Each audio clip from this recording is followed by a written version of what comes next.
Mana boleh macam ni pakcik? Pakcik mana boleh letak batu macam ni kat kereta saya?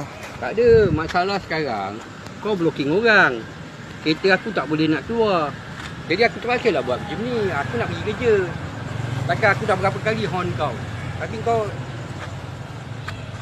Tak ada. Aduh pakcik, mana boleh?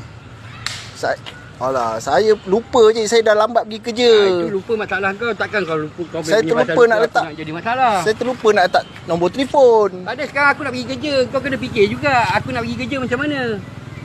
Takkan aku nak tunggu kau. Kau sampai sekarang pun baru kau tak keluarkan kereta kau. Macam mana? Siapa nak ganti saya ni, cik? Aduh, cik.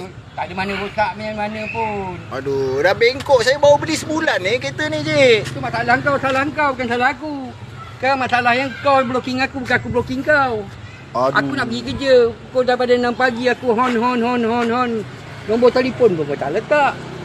Kau tarik handbrake. Macam mana kau parking kereta? Macam mana nak parking kereta biar betul-betul. Ni Kalau kau dah tahu kau dah blocking orang, janganlah tarik handbrake. Lepas lagi lah tu. Ni saya nak kena report ni. Kau letak. Sekarang pakcik nak bayar macam mana ni? Saya nak kena report lagi. Kalau kau nak report, kau report lah. Pada masa aku nak bayar dia. Aduh, Bukan salah aku, salah kau. Tak boleh je macam ni, cik.